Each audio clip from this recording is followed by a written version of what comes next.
내년 29회 시험은 내년에 있는 거 알고 있죠? 예, 내년에 시험 합격하셔야죠. 한번 저 좀 봐주세요. 내년에 시험에 합격을 하셔야 되는데, 자, 그러면 저희들이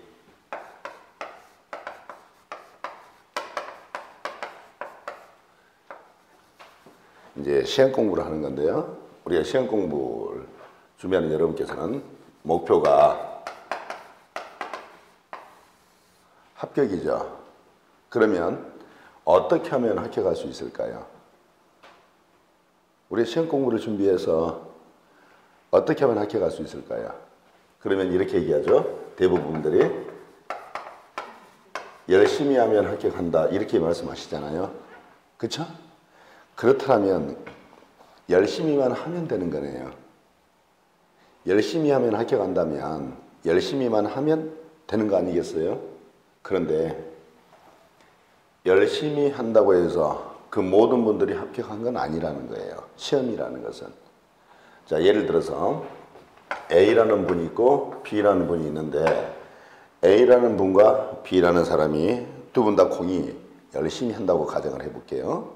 그런데 이 A는 합격을 했지만 B는 합격하지 못했어요.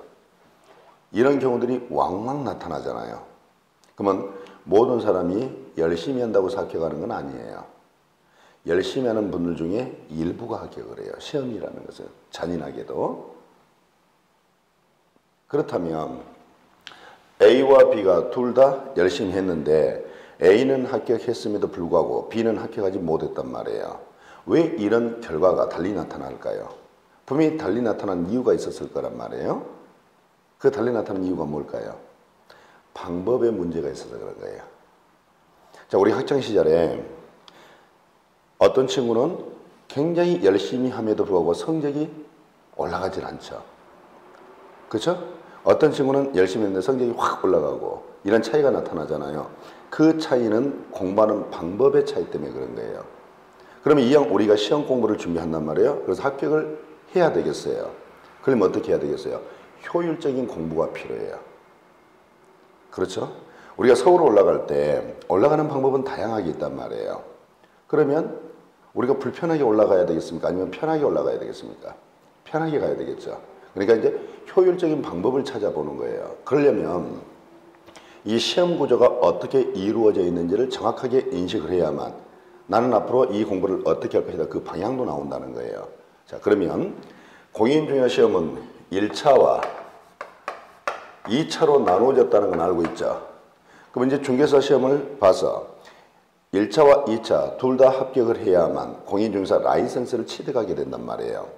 그렇죠? 그러면 1차는 부동산 학개론, 2차는 민법이라는 과목을 두고 있습니다. 그러면 공인중개사 시험은 상대평가가 아니라 절대평가예요.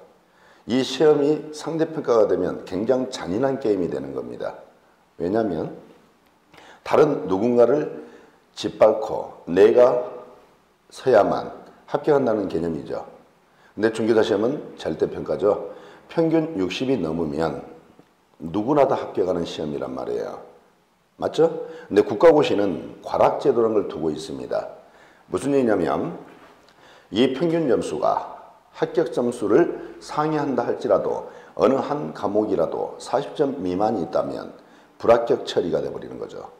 그렇다면 우리들이 이 시험을 준비해서 각 과목당 최소로 몇 점은 취득해야 된다는 얘기예요. 40점은 취득해야 된다는 얘기예요. 40점 미만이 있으면 무조건 불합격이니까. 그러면 부동산 학개론을 40점을 취득했다고 하겠습니다. 민법은 100점을 취득했습니다. 그러면 이분은 합격한 건 맞죠? 자, 부동산 학개론은 40점인데 민법은 90점. 이래도 합격하는 건 맞죠? 평균 60이 넘으니까. 자, 80점. 이래도 취득하는 건 맞죠? 자, 77.5. 자, 그러면 한 문제가 부족하게 되죠. 딱 한 문제 부족해서 이분은 합격하지 못하게 되는 건 맞죠? 그럼 봐보세요.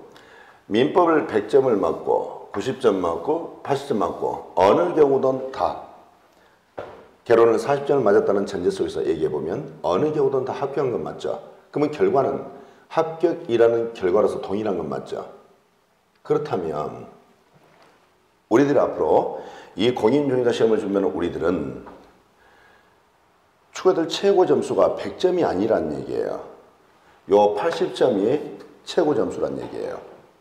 굳이 우리는 100점 만점을 향해서 공부할 이유가 없다는 얘기예요. 그 80점을 초과하는 점수는 기분은 굉장히 좋습니다. 기분은 좋지만 합격 여부와는 무관한 점수가 돼버리는 거예요. 그래서 공인중개사 시험에서 1차 과목의 특징이 뭐냐면 최저 점수는 40점이라면 만점은 100점이 아니라 몇 점이 되는 거예요. 80점이 만점이 된다는 얘기예요. 이걸 무엇을 얘기하냐면 자, 여러분께서 학창시절 한번 떠올려 봅시다. 학창시절에 굉장히 쉬운 과목이 있어요. 이 쉬운 과목을 100점을 반드시 100점을 맞춰야 된다고 한다면 아무리 쉬운 과목일지라도 100점을 맞는 것은 그렇게 쉬운 일이 아니에요. 그러면 우리가 민법을 100점을 향해서 달려가야 되는 게 아니라 80점을 향해서 달려가면 되는 거라면 이것은 한번 해볼 만하다는 얘기예요. 무슨 얘기인지 아시겠죠? 그럼 이런 거예요. 자, 여러분들이 공부를 정말 열심히 하셨어요. 시험장, 시험날 시험장 들어서 시험을 봅니다. 그럼 우리가 80점을 맞기 위해서는 32문제를 맞추면 80점이 나와요. 그러면 8문제 있죠. 실은 8문제는 의미가 없는 문제가 돼버리죠. 그럼 우리가 시험을 공부를 했는데 어떤 부분은 열심히 했음에도 불구하고 여전히 난해하고 어려울 수 있는 부분이 존재할 수 있다 없다? 있다라는 거죠.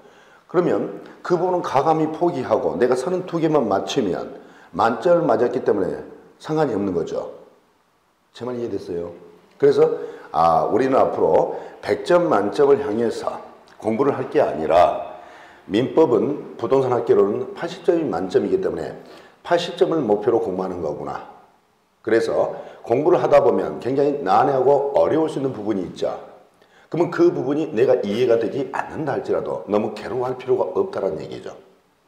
이런 것도 있구나라고 인식만 하고 넘어가면 되는 것이지 굳이 내가 100점을 향해서 달려갈 이유는 없다는 거예요. 그래서 이 80점은 충분히 한번 해볼 만하지 않을까 싶습니다. 그러면 여러분께서 이제 시험을 보셨습니다. 민법이 80점을 여러분 목표인 만점인 80점을 맞았습니다. 그러면 이 분은 이변이 없는 한 합격을 하게 돼 있죠. 왜? 민법 80점 맞았는데 결혼 40점은 맞겠지 뭐 라고 생각해보고 그러면 이변이 없는 합격하게 되겠죠. 질문하셨죠? 그래서 앞으로 민법은 100점을 향해서 가는 게 아니라 몇 점을 향해서 가자? 80점을 향해서 가자. 아셨죠? 그러면 자, 우리들이 이제 합격을 해야 됩니다. 합격해야 되죠? 그러면 이 합격을 하기 위해서 저는 여러분의 점수가 내년도 시험장 들어갔을 때 민법이 이 80점이란 이 점수가 남의 점수가 아닌 여러분의 자신의 점수로 만들 자신이 있어요. 굉장히 큰 소리 치고 있죠. 네, 자신이 있어요. 자신이 있는데 대신 여러분이 두 가지를 해주면 돼요. 두 가지. 그 두 가지가 뭐냐면 결석을 하지 않아야 돼요. 여기에 가장 첫 번째예요. 가장 첫 번째가 결석하지 않을 것. 이걸 반드시 해주셔야 돼요. 두 번째는 뭐냐면 자, 공부하는 방법이 여러 가지가 있어요. 예습이라는 게 있고 복습이라는 게 있고 저는 제 개인적으로 선호한 것은 예습이에요. 그래서 굉장히 예습을 강조를 많이 해요. 그런데 제가 강의를 하면서 저희 수강생분들이 예습을 하고 오신 분들이 100분에서 한 5명 정도밖에 안 되더라고요. 그러다 보니까 제가 마음의 상처를 너무 많이 입었어요. 그래서 이제는 예습 강조하지 말자. 그래서 내가 마음의 상처를 입지 말자. 그러면 최소한 복습은 해야 된다는 거죠. 그러면 복습을 해줘야 돼요. 그러면 이 복습을 언제 하는 거냐면 오늘 수업이 끝났죠. 오늘 배웠던 부분을 반드시 오늘 복습해야 돼요. 오늘 배웠던 부분을 기타 등등 사정이 바쁜 일이 발생할 수도 있죠. 그러면 그건 내일 하면 되겠죠. 자, 다음 날로 넘어가면 절대 안 합니다. 왜냐하면 다음 날 다른 과목을 또 공부하죠. 사람이라는 게 이런 거예요. 사람의 심리라는 게 자, 우리 어렸을 때 한번 생각해 보세요. 부모님이 일을 시킵니다. 어린 마음에 너무 많은 일을 시킵니다. 그럼 하기 싫어져 버리죠. 근데 조금 요것만 하라고 얘기합니다. 그럼 얼른 하게 되죠. 자, 본인이 오늘 하지 않고 내일로 미뤄버리면 내일도 공부를 한단 말이에요. 그쵸? 그러면 내일 해야 될 양이 생기죠. 그러면 전날 해야 될 양, 내일 해야 될 양, 이 두 개 양을 합치면 양이 많아져 버리죠. 그럼 하기가 싫어져 버리는 거예요. 그래서 항상 공부는 그날 배운 건 그날 복습한다는 개념을 가져야 돼요. 다음날 한다가 아니라 반드시 그날 복습을 해버린다. 이러면 이 두 가지만 여러분이 해 주신다면, 이건 제가 할 수 있는 부분이 아니잖아요. 요 두 가지만 여러분이 하신다면 분명히 이 80점이라는 점수가 남의 점수가 아닌 여러분의 점수가 분명히 될 겁니다. 자, 여러분, 우리 사람이란 존재가 있잖아요. 어떤 목표를 설정하잖아요. 그러면 굉장히 그 목표를 설정을 했을 때 의지가 불타오르잖아요. 그렇지 않습니까? 굉장히 불타오르는 의지를 가지고 있어서 그래, 나 이번에 정말 열심히 해봐야지라고 하면서 이제 여러분이 그랬어요. 자, 드디어 이제 공인중개사 시험을 준비하면서 나는 이제 이번에 무조건 합격해야지라고 의지가 불타오릅니다. 그래서 열심히 공부해야지라고 공부를 시작합니다. 그게 3일이에요. 그게 3일이 되더란 말이야. 3일 후에는 안 하더라는 거죠. 자, 공부는 그렇게 하면 안 되는 거예요. 열심히 하지 마세요. 그게 문제가 된 거예요. 아주 특이하게 얘기하죠. 열심히 하지 말라고 하니 오히려 이상하잖아요. 저는 열심히 하는 걸 별로 좋아하지 않습니다. 우리가 사람은 봐보세요. 여러분들이 운동을 한다고 할게요. 몸이 어느 정도 예열된 상태에서 운동이 이루어져야 되죠. 맞죠? 몸이 전혀 예열되지 않는 상태에서 운동을 하게 되면요, 몸을 잘못하면 다치게 됩니다. 공부도 똑같아요. 내가 뭘 알아야지 열심히 하는 거 아니에요? 아는 거 하나도 없는데 뭘 열심히 해? 보기만 하면 잠만 오고 머리를 쥐어 뜯고 싶고 이러는데, 공부는 열심히 하는 게 아니라 꾸준히 하는 거예요. 공부는 열심히 하면 안 돼요. 꾸준히 한다라는 생각. 그래서 여러분들이 열심히 한다는 생각을 잠시 눌러놓고 그 열심히는 언제 하냐면요, 시험이 가까웠을 때 하는 거고요. 지금은 꾸준히만 한다면 돼요. 자, 예컨대 여러분이 나는 이 내용을 이해하든 이해하지 못하든 불문하고 하루에 1시간 정도는 책을 읽겠다. 아무리 지루하더라도 매일 이렇게 하는 것이지, 이렇게 공부를 해야 되는 것이지, 열심히 한다고 해서 머리 싸매고 5시간, 6시간 그러고 나면 한 3일 하면 하기 싫어져 버려요. 왜? 지치니까. 사람이 지치면요, 뭐든지 하기 싫어지는 거예요. 맞죠? 제 말 틀립니까? 정확하게 맞을 거예요. 그래서 저는 열심히 하는 걸 선호하지 않습니다. 꾸준히 하는 걸 선호합니다. 그래서 여러분이 꾸준히 1시간도 좋습니다. 지금은 1시간도 좋고 30분도 좋으니까 꾸준히 여러분 스스로가 책상 앞에 앉아서 책을 읽는 연습을 하시길 바라요. 그러면 분명히 할 수가 있어요. 이렇게만 할 수가 있는데 열심히 하려고 덤비는 순간 욕심이 화를 부르는 거예요. 제 말 아셨죠? 그래서 열심히 하려고 하지 말고 어떻게 하자? 꾸준히 하자. 그러면 분명히 지금 제가 이제 아주 우리 소처럼 가족적인 분위기인데요. 분명히 제가 장담해 드릴게요. 내년도 시험을 딱 봤을 때 합격자 명단에 여러분 이름이 딱 들어가 있어요. 제가 그건 장담할 수가 있어요. 제 별명이 뭐냐면 합격 메이커입니다. 저는 통찰을 무조건 통찰하고 얘기하는, 강변하는 사람이 1차 선생님.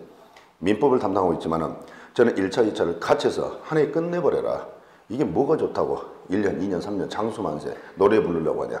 한 번에 끝내버려라. 그래서 멋진 사람 되라. 이렇게 저는 얘기를 하는 사람이에요. 그래서 제 수강생분들은 통차가 굉장히 많은 편이에요. 일반적으로 제 수강생들은 다른 데 학원에 비해서 제가 강의하는 학원에서는 통차들이 좀 많아요. 왜? 내가 1차는 민법은 책임질 테니까 2차 공부하세요.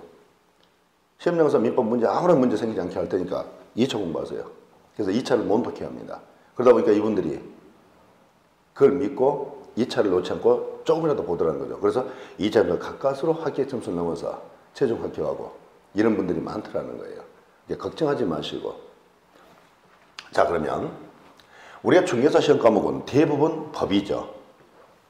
대부분 법 아닙니까? 자, 그럼 막연하지만 이 법이 어렵습니까?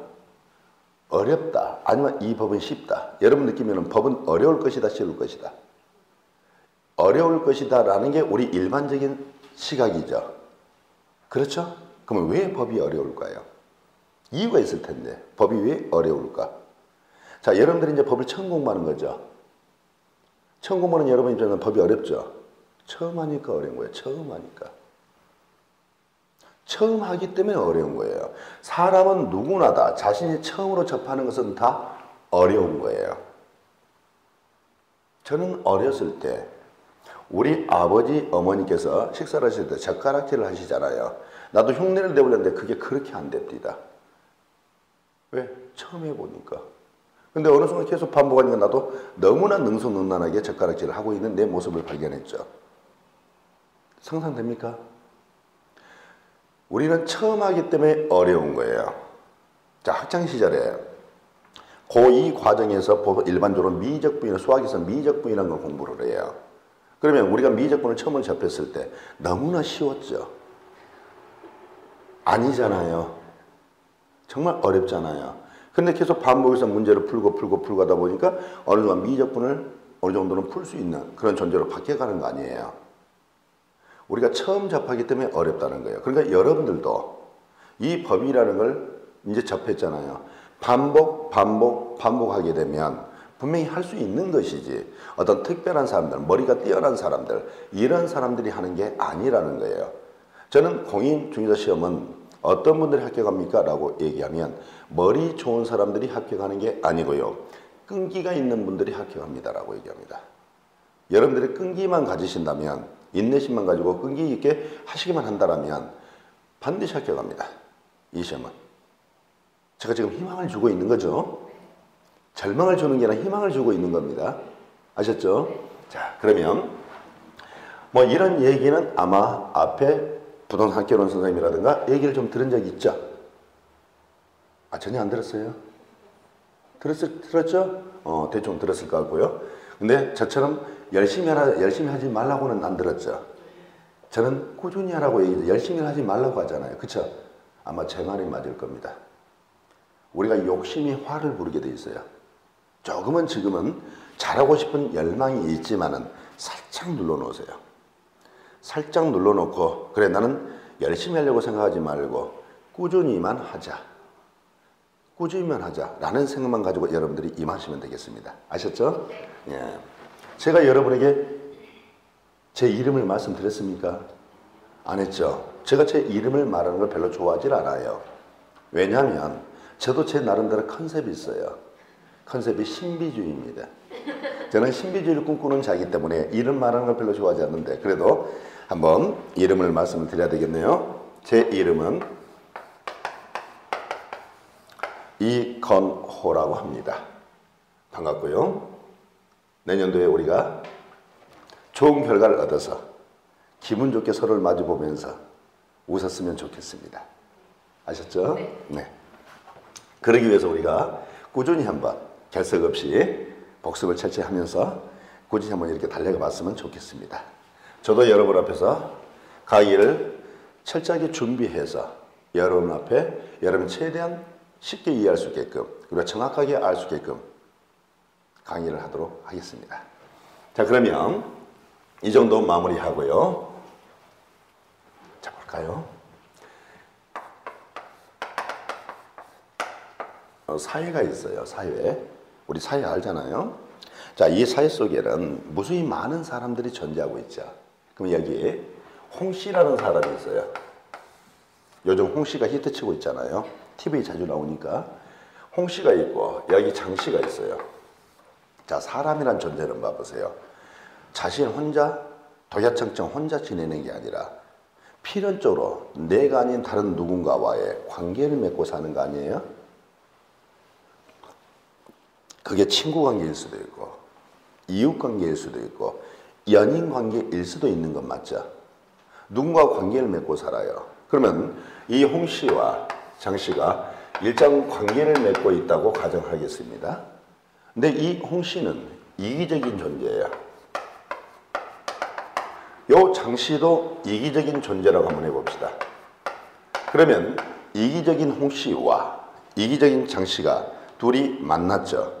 그래서 관계를 맺고 있어요. 그러다 보면 이 둘 사이에서 어떤 일이 발생할 수 있을까요? 이기적인 홍씨와 이기적인 장씨가 만났단 말이에요. 그러면 둘 사이에서 이런 어떤 관계를 맺다 보면 어떤 일이 발생할 수 있을까? 싸우는 일이 발생할 수가 있겠죠. 그렇죠? 자, 이처럼 싸우는 것을, 싸운다를 다르게 표현하면 뭐라고 표현할까요? 갈등 혹은 분쟁 이렇게 표현할 수가 있겠죠. 그러면 홍씨와 장씨 사이에서 이런 갈등 혹은 분쟁이 발생할 수가 있어요, 없어요? 있죠. 그러면 이런 홍씨와 장씨 사이에서 갈등과 분쟁이 생겼어요. 이 갈등과 분쟁을 해결하지 못한다고 할게요. 해결을 못했어요. 그러면 이들 사이에 이걸 해결하지 못하면 어떤 극단적으로 치닫게 되면 어떤 현상이 나타날 수 있을까? 자, 무슨 말 하는지 좀 이해가 좀 안 되죠? 자, 이렇게 이해를 시켜볼게요. 자, 우리가 가족이라는 사회 집단이 있잖아요. 가족은 하나의 사회 집단 맞죠? 자, 가족이라는 사회 집단이 있는데 이 가족이라는 사회 집단의 구성원이 남편, 아내, 자식들 이런 식으로 구성원들이 존재하고 있을 거 아니에요. 그러면 이 남편과 아내가 부부관계를 맺고 있는 거 아니에요. 부부관계. 맞죠? 그러면 이때 이 이기적인 남편, 이기적인 아내라고 해보자 이 말이에요. 자, 남편이 퇴근을 했습니다.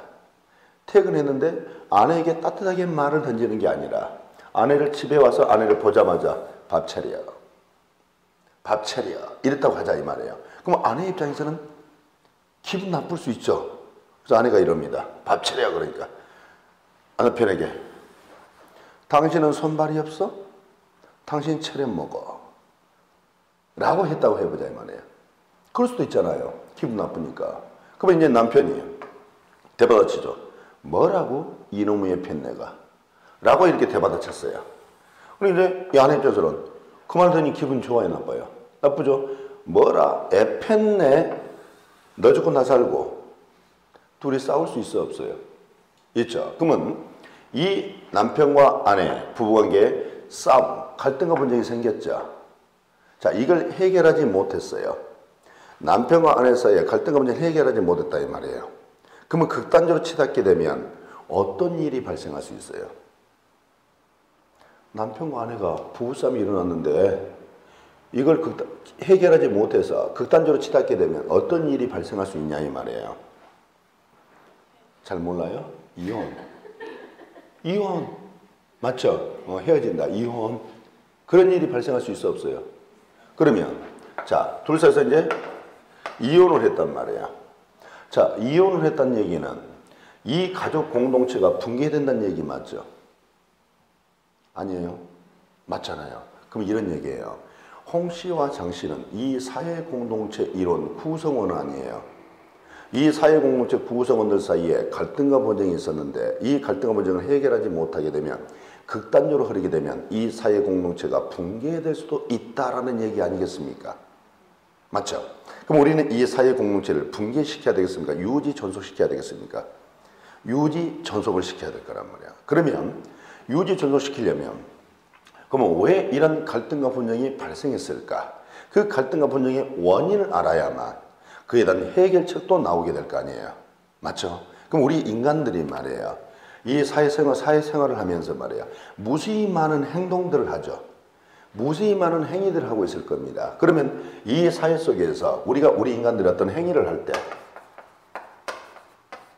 행동 이런 행위를 할 때 이게 이 행위가 이 사회 속에서 허용되는 행위가 있는 반면에 허용되지 않는 행위도 존재하겠죠. 이 사회에서 허용되고 있는 행위가 있는 반면에 허용되지 않는 행위도 있을 거 아니에요. 그러면 이 사회에서 허용되지 않는 행위를 하게 되면 이런 다툼이 생길 수 있어 없어요? 있죠. 이 사회에서 허용되는 행위를 했을 때는 다툼이 생길 일이 없죠. 허용되지 않는 행위일 때 다툼이 생길 거 아닙니까? 그러면 예를 들어서 이런 거예요. 자, 여러분들이 제 앞을 지금 우리가 서로 지나다니고 있는데 서로 이렇게 마주 크로스를 하고 있는데 제가 느닷없이 여러분 머리를 잡고 막 쥐어 흔듭니다. 이건 사회에서 허용됩니까? 안 됩니까? 그러면 여러분 제가 막 이유도 없이 막 머리를 쥐어 흔듭니다. 그러면 여러분 저한테 뭐라고 그러죠? 이 미친놈! 이럴 거 아닙니까? 그러면 지금 우리 사이에 다툼이 생긴 건 맞죠? 왜 그렇죠? 제가 이 사회에서 허용되지 않는 행위를 하기 때문에 다툼이 생겼다는 거죠. 그렇다면 우리는 어떤 행위가 이 사회에서 허용되며 어떤 행위가 이 사회에서 허용되지 않는 행위인지 이걸 구별할 기준이 필요해요? 필요 없어요? 이런 행동 기준이 필요하겠죠. 기준이 필요하잖아요. 요 행동 기준을 우리는 뭐라 부르냐면 이걸 규범이라 부르는 거예요. 이걸 뭐라 불러요? 규범. 아, 규범이란 그런 얘기구나. 요 사회 질서를 유지하기 위해서 사회 구성원들의 행동 규칙, 간단히 표현하면 행동 기준을 우리가 뭐란다? 규범이라고 하는 거예요. 그러면 이 규범의 종류는 다양하게 있어요. 그러면 간단하게 도덕이라는 규범이 존재하고요. 법이라는 규범이 존재를 해요. 그러면 이제 도덕이라는 규범이 있고 법이라는 규범이 있는데 대체 도덕, 여러분 도덕이 뭐예요? 자, 초등학교, 중학교 시절에 도덕 시간이 있었어요? 없었어요? 도덕 공부하셨죠? 했잖아요. 그러면 도덕 공부를 하셨으니까 제가 도덕이 뭐냐고 물어본 거예요. 도덕이 뭐죠? 사람의 도리. 뭐라고요? 사람의 도리. 그러니까 우리는 도덕 시간에 사람의 도리가 무엇인지를 공부를 한 거예요. 근데 우리는 학교에서 그거와 무관한 다른 걸 공부를 했죠. 그래서 도덕이라는 건 사람의 도리를 우리가 도덕이라고 그러는 거예요. 자, 불쌍한 사람이 있으면 안타까움을 느끼는 거죠.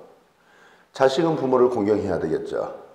형제간은 우애롭게 지내야 되겠죠. 이웃과는 화목하게 지내야 되겠죠. 이게 사람의 도리 아니에요. 이게 도덕인 거예요. 그러면 봐보세요. 그러면 이제 A라는 사람이 말이에요. 도덕, 사람의 도리를 저버렸잖아요. 사람의 도리를 저버렸잖아요. 그러면 제가 봐보세요. 제가 예를 들어서 저 길에서 노상방뇨를 하고 있어요. 사람의 도리를 저버린 거 아니에요. 그러면 다른 분들이, 그걸 바라보는 다른 분들이 뭐라고 해요? 어찌 인간을 탈쓰고 저런 짓 하지? 라고 욕을 하게 되겠죠. 그렇지 않습니까? 사람의 도리를 저버리는 자가 있으면 우리들은 그걸 바라보면서 뭐하죠? 어찌 인간을 탈쓰고 저런 짓을 하지? 라고 욕을 하는 거죠. 이걸 우리가 다르게 표현하면 뭐라고 할까요? 사회적 비난이라고 그래요. 그러면 봐보세요. 우리 인간들은 이렇더라는 거예요. 다른 사람으로부터 욕먹기 싫어서 사회적 비난을 받기 싫기 때문에 싫기 때문에 이처럼 허용되지 않는 행위를 할 것이다, 안 할 것이다? 안 할 것이라는 거죠. 그럼 허용되지 않는 행위를 하지 않으니까 요 사회성 유지 존속하게 되겠죠. 제 말 이해됩니까? 그렇게 봤었어요.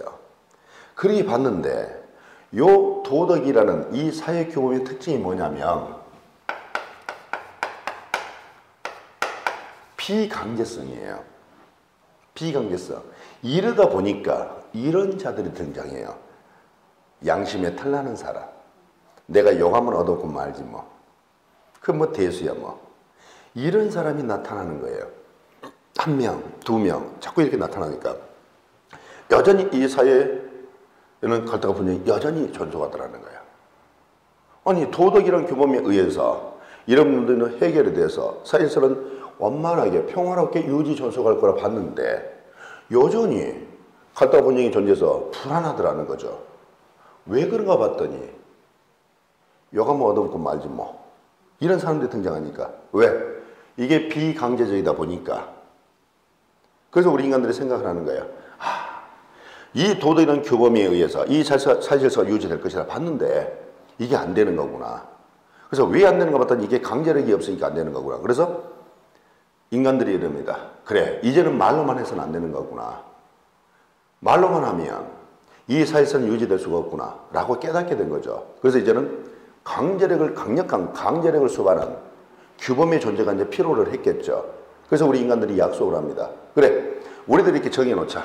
그래서 이걸 위반하면 이제는 말로 에이 나쁜 놈 이렇게 말로 하는 게 아니라 강력하게 처벌해버리자 라고 강제력을 가진 규범의 존재가 필요했겠죠. 그래서 등장한 규범이 법규범이더라 이 말이에요. 그래서 법이라는 것은 이런 강제성을 가지고 있는 사회 규범이 된 거예요. 이제 왜 우리는 이 법규범이 등장한 이유는 아시겠죠?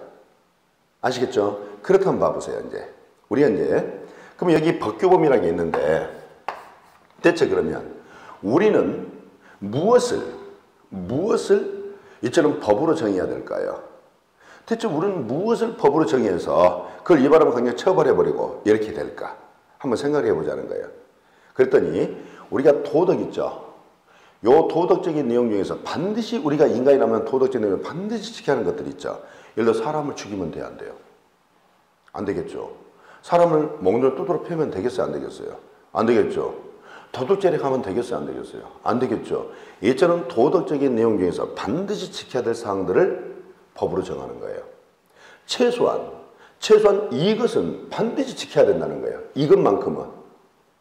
그런 걸 뭘로 정한다는 거예요? 법으로 정하는 거예요. 또 뭘 법으로 정하냐면 도덕적인 내용은 아니에요. 도덕적인 내용은 아니지만 우리 사회 질서를 유지하기 위해서 필요한 것들이 존재할 수 있어 없어요? 있죠. 예를 들어 교통규칙 생각해 보세요. 자, 우리가 운전을 합니다. 내가 오른쪽 가고 싶으면 오른쪽, 왼쪽 가면 왼쪽. 내 마음대로 왔다 갔다 운전하며 간다고 생각해 봅시다. 자, 그러다 보면 어떻게 될까요? 교통맘이 마비가 돼버리죠. 교통질서가 마비가 돼버릴 거 아니에요. 그럼 이것은 도덕적인 내용은 아니잖아요. 분명히 도덕적인 내용은 아니죠. 그러면 교통질서가 마비가 되면 우리 사회가 유지가 될 수가 없잖아요. 그래서 도덕적인 내용은 아닐지라도 우리 사회에서 유지해서 필요한 것들이 있겠죠. 그런 것들을 법으로 정하는 거예요. 그래서 이런 도덕적인 내용 중에서 반드시 지켜야 될 사항들, 그리고 도덕적인 내용은 아닐지라도 우리 사회에서 유지해서 필요한 것들이 있죠. 이런 것들을 뭘로 정한다? 법으로 정한다. 제가 다 써놨을 거예요. 그 내용들이 어디가 있냐면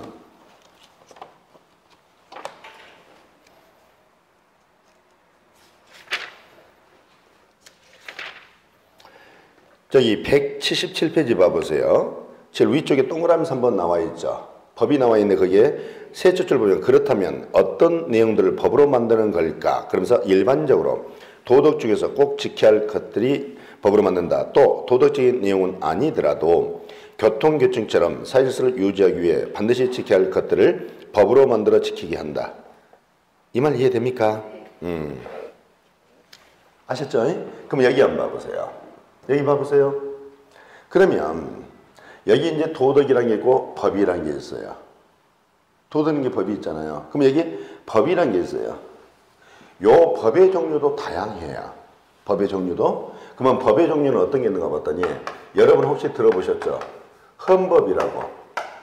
헌법. 그러면 세법도 있어요. 아재 개그 한 거예요. 헌법, 법률, 명령, 조례, 규칙. 이것들이 다 법이에요. 헌법도 법이고 법률도 법이고 명령도 법이고 조례도 법이고 규칙도 법이란 말이야. 일반적으로 우리가 법 그러잖아요. 일반적으로 우리가 법 이렇게 지칭할 때는 뭘 말할까요?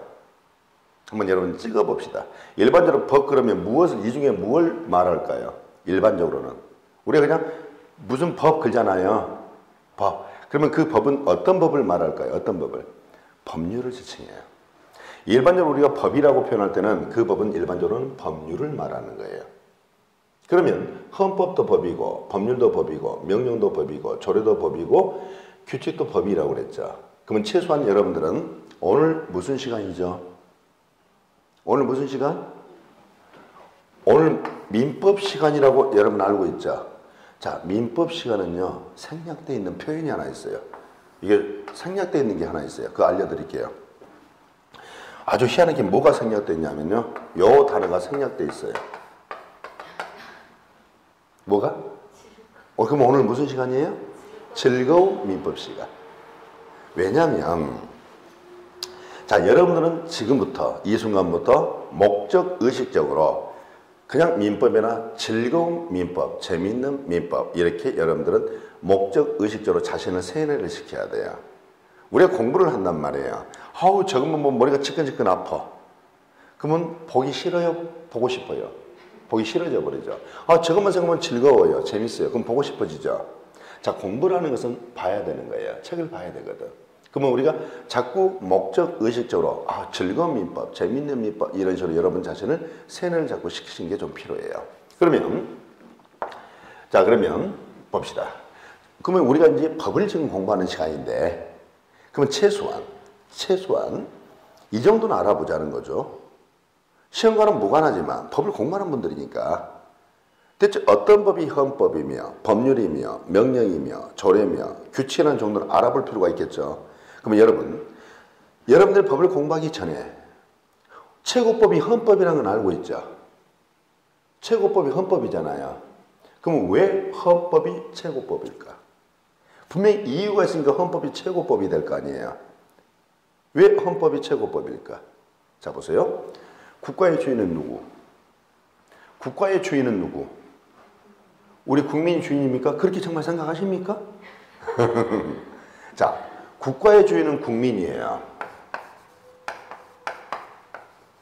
국가의 주인, 우리 국민들이 만든 법이 하나 있습니다. 그 법이 헌법인 겁니다. 국민 주권자인 국민이 만드는 법이 헌법인 거예요. 그래서 주인들이 만들어놨으니까 최고법이 돼야죠. 여러분 헌법 개정한다는 말 들어보셨죠? 요즘 뉴스에 많이 나오잖아요. 자 헌법 개정을 합니다. 그러면 헌법 개정을 하게 되면 헌법 개정을 국회 의결을 거쳐야 되죠. 국회 의결을 거쳐서 이제 헌법 개정 절차라는 게 있는데 헌법 개정할 때 마지막 절차가 혹시 뭔지 아십니까? 헌법 개정의 마지막 절차 잘 모르시죠? 국민투표입니다.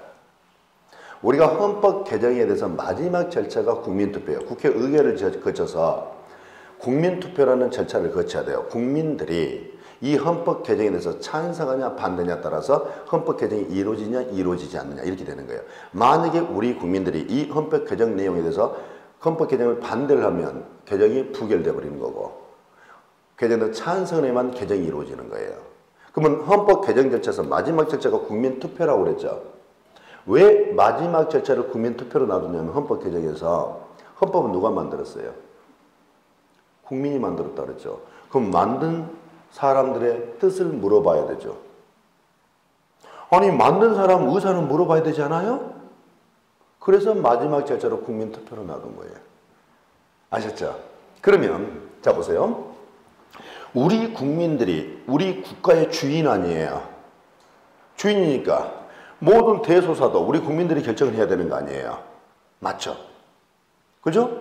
그래서 우리 국민들이 이제 자, 뭘 결정하기 위해서 다 모이십시오라고 했어요. 우리가 한 5천만 되잖아요. 5천만이 모이려고 합니다. 물리적으로 불가능해지죠. 물리적으로 불가능하기 때문에 이제 등장한 게 대의제, 간접민중이 그래서 나오게 된 거예요. 그래서 자, 주인이 우리 국민이 모든 걸 결정할 수 있는 거 아니에요. 근데 우리가 물리적으로 모든 국민 전체가 모일 수가 없잖아요. 물리적으로 불가능하죠. 그래서 우리 국민들이 우리의 일꾼들을, 머슴들을 뽑아요. 우리의 머슴들. 그들이 누구예요? 여러분이 알고 있는 국회의원 있죠. 그래서 우리 머슴들이 하나의 국가기관을 형성을 해요. 그게 의회라고 하죠. 그래서 우리 국민들이 국가기관 의회가 있습니다. 요 의회에 법을 만들 수 있는 권한을 넘겨줍니다. 이걸 우리는 뭐라고 표현하냐면 위임이라고 해요. 뭐라고요? 위임. 그러면 의회가 주권자인 우리 국민으로부터 위임을 받아서 만든 법이 있습니다. 그 법을 법률이라고 해요. 그래서 우리가 법률이라는 명칭을 쓰려면 반드시 어디서 제정해야 돼요? 의회에서 제정했을 때만 법률이라고 그래요. 의회에서 제정하지 않으면 이건 법률이라는 명칭을 절대 쓰지 못합니다. 그래서 법률은 반드시 어디서 만들었다? 의회에서 만든 거예요. 그래서 아 그렇구나. 의회에서 제정한 제정법을 우리가 법률이라고 하는 거구나. 그럼 봐보세요. 자, 의회에서 이런 법률을 제정한다고 가져갑시다. 물은 중요합니까? 중요하지 않습니까? 물은 굉장히 중요하죠. 과거에는 중요했지만 오늘날에는 중요해야 안 해요. 오늘날도 중요하죠. 자, 물이 얼마나 중요하다는 것은, 정말 중요하다는 그 중요한 의미는, 중요하다는 것은 우리 일상적인 대화에서 충분히 막 나타나요. 물이 정말 중요하다고 나타납니다. 우리 일상적인 대화, 이런 대화 해본 적 있어요, 없어요? 야, 어디가 물이 좋니? 물 좋은 거 찾고 있죠. 물이 그만큼 중요하기 때문에 물 좋은 거 찾은 거예요. 그냥 웃자고 하는 말이에요. 너무 심각하게 받아들이지 마시고. 그래서 의회에서 수질 오염 방지에 관한 법률을 제정을 했다 봅시다. 그러면 이건 어디서 만들었어요? 법률이니까 의회에서 만들었겠죠. 그러면 이제 수질 오염 방지에 관한 법률이니까, 그러면 수질 오염을 방지시키려는 거죠. 그러면 오염 농도에 따라서 제재 기준을 달리해야 되겠죠. 그럼 오염 농도를 측정하는 단위가 뭐예요? ppm이라고 들어보셨죠? 자, 의회 구성원이 누구죠? 의원이죠. 국회의원이죠. 그럼 이 얘네들이 전문가일까요? 비전문가일까요? 비전문가예요. 얘네들이 입만 살아있어요. 국회의원들은 입만 살아있지, 얘네들은 머리는 텅 비어있어요. 요즘 하는 짓거리 머리 텅 비어있잖아요. 입만 살아있어요, 얘네들이. 얘네들은 비전문가예요. 그러니까 얘네들이 ppm이라는 걸 알아, 몰라? 몰라. 개뿔도 몰라, 얘들. 그러면 자, 보세요. 이걸 실현하기 위해서 구체적 내용들을 정의할 필요가 있어, 없어요? 있죠. 그러더니 우리 국가기관 중에서 전문가 집단이 있어요. 전문가 집단이 모여있는 국가기관이 있어. 거기가 어디예요? 행정부예요. 행정부는 전문가 집단이 모여있는 국가기관이에요. 그래서 이 의회에서 우리 국민들 위임을 받은 권한을 누구한테? 특히 행정부입니다. 이 행정부에 또 위임을 해줍니다. 여기다 봐보세요. 위임받은 걸 또 위임했죠. 그렇죠. 그래서 앞에다가 뭐라 써주냐면 복위임 이렇게 표현하는 거예요. 그러면 그 다음에 또 위임해준다. 뭐라 쓰면 돼요? 복위임. 또 해주면 복위임 이런 식으로 써주면 되는 거예요. 위임, 복위임 또는 재위임 이런 식으로 표현하는 거예요. 그러면 이 행정부에서 만든 법이 있겠죠. 그 법이 명령이에요. 그러면 행정부는 어떻게 구성되어 있냐면 대통령, 국무총리, 행정각부 장관 이렇게 구성되어 있다는 거 알고 있습니까? 행정부는 대통령이 있죠. 국무총리 있죠. 각 부로 이렇게 이루어져 있어요. 각 부 장관으로. 그럼 이런 거예요. 그러면 대통령 명령이 있고 총리 명령도 있고 각 부장관 명령도 있다 이 말 아니에요. 맞죠? 이때 대통령 명령을 간단하게 뭐라고 표현하냐면 대통령령이라고 표현해요. 이때 총리령이라고 표현하고 이걸 뭐라고 표현할까요? 부령이라고 이렇게 표현하는 거예요. 그럼 이때 대통령령의 형식으로 이루어진 명령이 있죠.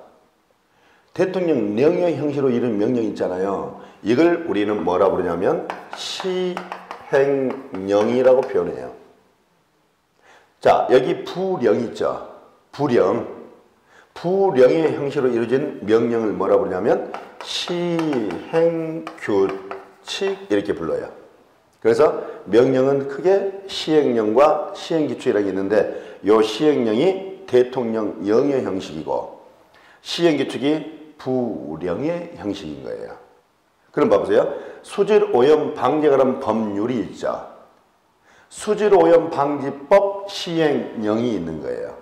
수질오염 방지법 시행규칙이 있는 거예요.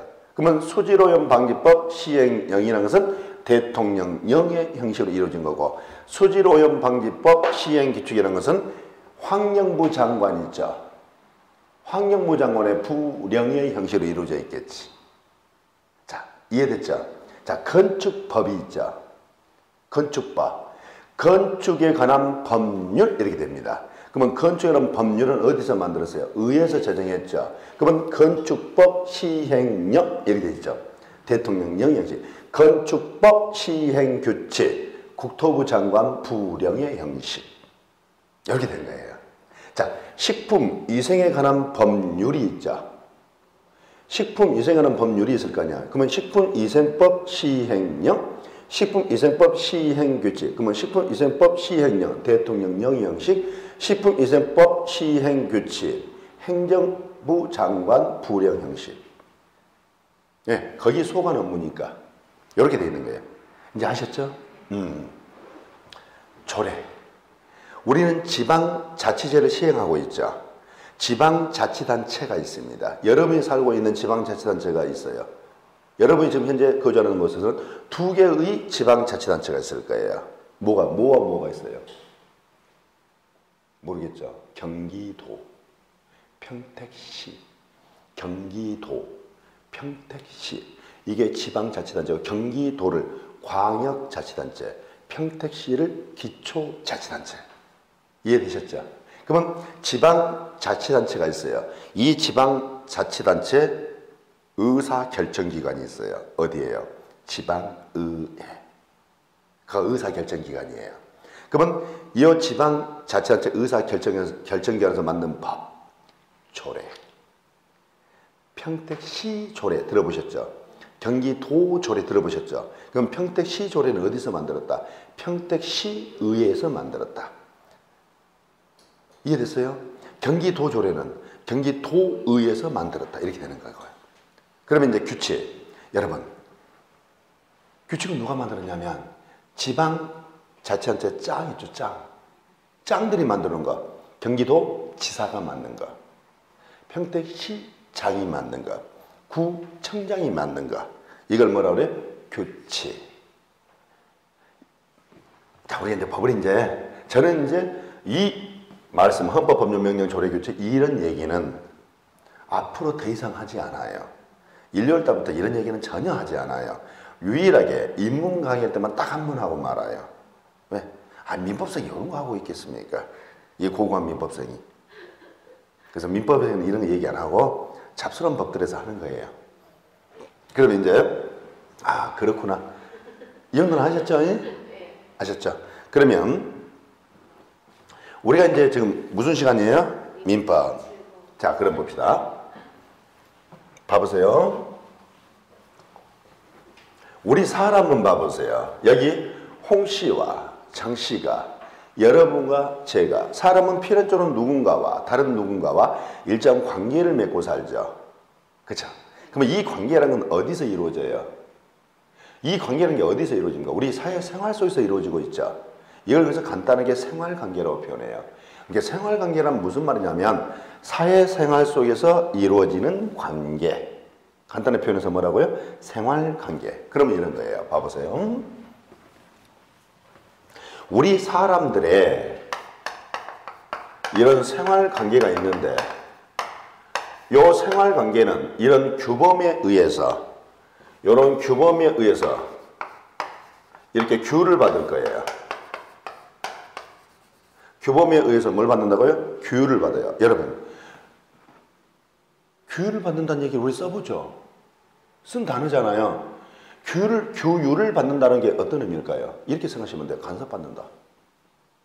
법에 의해서 도덕이란 규범에서 간섭받는다. 규율을 받는다. 그렇게 이해하라고요. 그러면 이때 도덕이란 규범에 의해서 규율을 받는 생활관계가 존재하죠. 반면에 법이라는 규범에 의해서 규율받는 생활관계도 있는 거죠. 그럼 이때 도덕이라는 규범에 의해서 규율받는 생활관계를 우리는 인간관계라고 표현해요. 반면에 법이라는 규범에 의해서 규율받는 생활관계를 우리는 법률관계라고 표현을 해요. 그러면 자 보세요. 제가 지금 요 인간들의 생활관계를 인간관계와 법률관계를 좀 분류를 한번 해봤자 했잖아요. 제 임의대로 지금 분류한 것 같아요. 뭔가를 기준을 가지고 분류한 것처럼 보여요. 뭔가를 기준을 가지고 분류했죠. 어떤 기준을 가지고? 어떠한 규범에 의해서 규율받느냐. 어떤 규범에 의해서 규율받느냐에 따라서 제가 나눠놨죠. 도덕이라는 규범에 의해서 규율받으면 무슨 관계? 인간관계. 법이라는 규범에서 규율받으면 법률관계. 이렇게 구별했죠. 그럼 잡으세요. 오늘 무슨 시간? 즐거운? 그냥 민법 아닌데. 오늘 무슨 시간? 즐거운 민법. 그러면 민법이죠. 민법이죠. 그럼 민법의 관심 영역은 인간관계일 것이다, 법률관계일 것이다. 민법이니까 법률관계일 수밖에 없죠. 그래서 앞으로 우리 민법 시간에는 법률관계만을 논합니다. 인간관계는 아예 얘기 안 합니다. 그래서 우리 민법 시간에 민법 책에 관계라는 표현이 나와요. 관계. 민법 책에. 그러면 민법 책에서 표현하고 있는 관계라는 것은 무슨 관계를 말한다? 법률 관계를 말한다. 그 전제예요. 아, 그렇구나. 우리는 앞으로 이 민법 시간에는 무슨 관계만을 말한다? 법률 관계만을 말한다. 그러면 여러분 봐보세요. 지금 우리는 이 강의실 안에서 여러분과 저는 이런 관계를 지금 이런 관계의 모습이 나타났네요. 저는 지금 강의를 하고 있죠. 반면 여러분은 이 강의를 참강하고 있죠. 이런 관계가 지금 이루어졌죠. 맞잖아요. 그러면 지금 이 강의실 안에서 저하고 아이 컨택을 좀 해주셔야 돼요. 저를 좀 보시고 밑에 보시면 항상 저를 봐주셔야만 돼요. 자, 여러분 이 자리에 왜 오셨어요? 공부하려고? 그렇게 오셨어요? 저는 이 자리에 왜 서 있어요? 여러분의 관심을 받으려고. 그러면 여러분의 관심을 받는다는 것은 여러분의 눈빛이 저한테 모아졌을 때 관심을 받는 거 아니에요. 그러면 여러분이 저를 눈빛을 주지 않으면 관심을 받지 못했죠. 저는 성격적으로 굉장히 소심해요. 그래서 잘 삐지니까 항상 저를 봐주셔야 돼요. 아셨죠? 그러면 여러분과 지금 이 강의실 안에서 여러분과 저의 관계가 있잖아요. 그럼 우리의 관계는 인간관계일까요? 아니면 법률관계일까요? 자, 고민해 보세요. 잠시 쉬었다 할게요.